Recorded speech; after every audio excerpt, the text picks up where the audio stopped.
I appreciate it.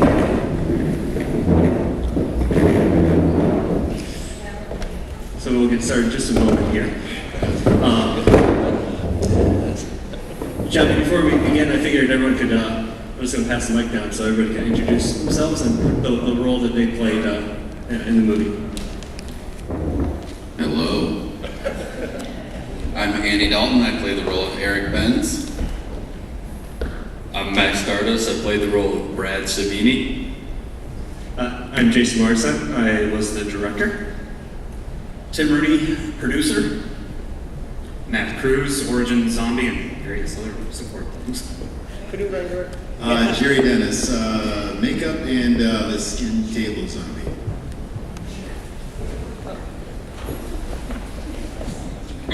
And Megan Eager, I played Jen. And I'd also like to bring attention to, we have Professor Spriggs in the audience here, Kevin O'Connor. So.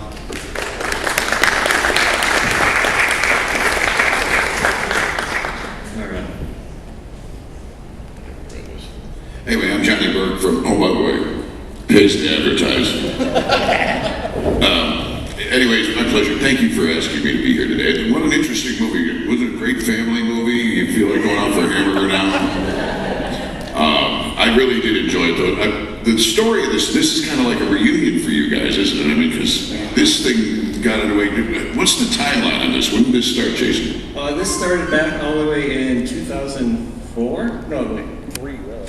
Yeah. The initial stuff. Yeah. And we started it, and we shot over the course of 5 months. It was 2000.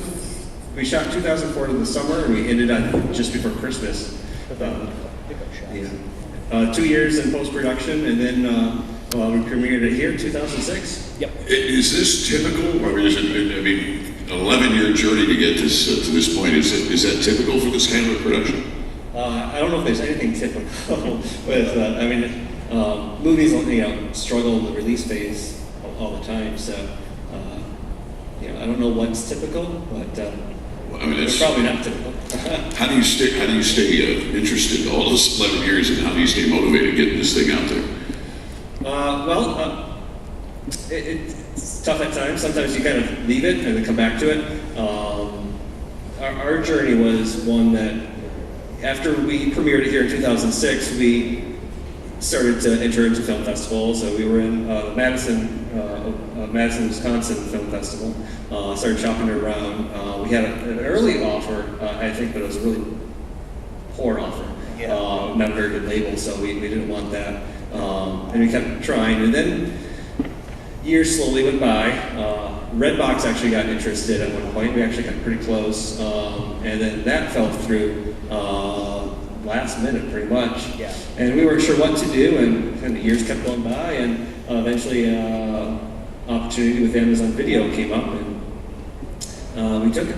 Well, you guys, now that you've seen it all here, this production of it, because I know there, as I understand, there've been some changes. What do you guys think of the changes? And tell us a little bit about the changes that you noticed. What I noticed mainly was that the pacing was a lot better. It moved a lot quicker, and it got to the main points of the story with this cut, and I was engaged the entire time, whereas the initial cuts, there's a lot of fun things that happen when you're filming, and a lot of cool scenes that you watch and rewatch, and you want to put everything in, you don't want to cut anything, and I'm sure it was a very hard decision to cut some of those scenes, because there were a few things that I remember in the cut that I have at home that weren't there, but I was like, it was for the better of it. They say a director should never edit his own movie. And that could be the case. Yeah, and I love this cut. How about you? Yeah, no, it was great. I like the speed, the pacing. It was good, and you felt engaged in it. And I liked the end scene too. That was new. It's great. Actually, what I'm going to do, so this isn't so awkward, I'm going to actually move over here. You guys all come down one. Nobody wants to sit by the Yeah, exactly. This way we're a little more, grouped up here. It was kind of a long, ongoing thing, and I'll be honest with you, I didn't think it would ever really see the light of day after a decade. And when Amazon became kind of an opportunity, we went for it, and it's. I think it's going to go well. I really do.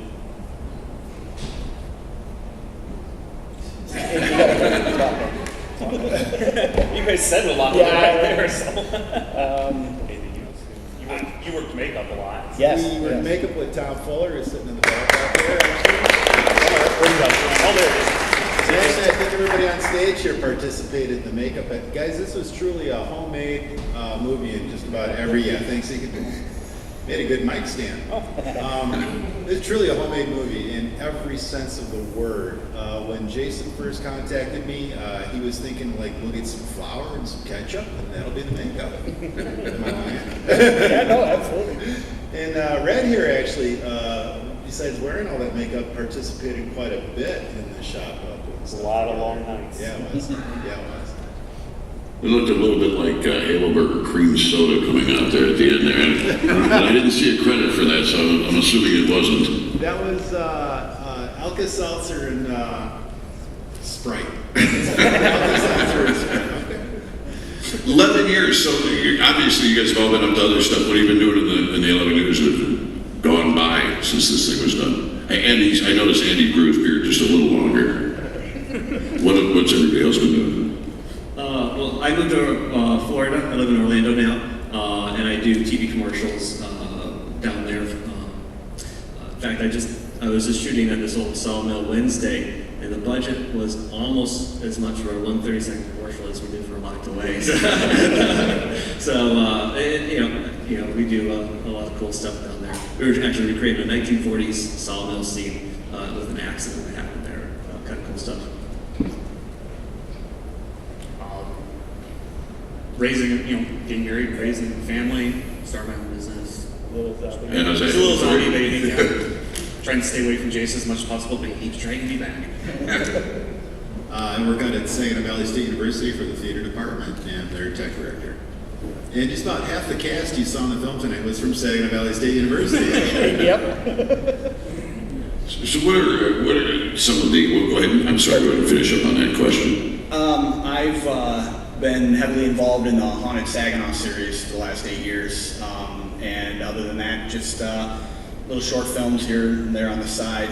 I'll pass down a little bit. Sure. I live in the Detroit area now. I'm married. And I work in finance. Yeah, I don't recognize him. It's so weird. I don't know him as a dude crawling around on the floor trying to kill Ty.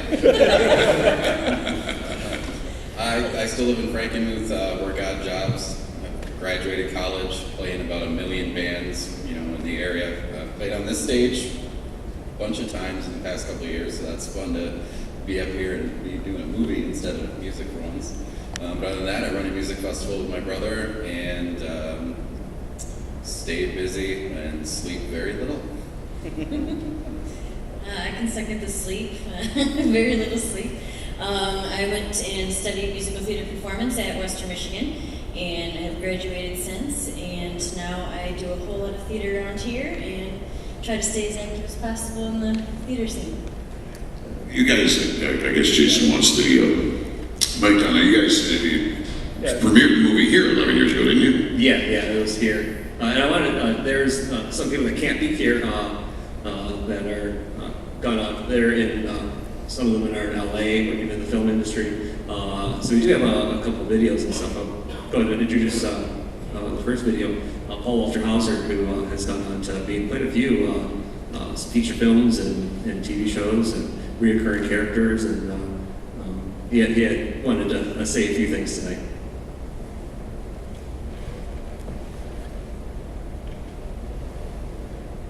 He'll say something here.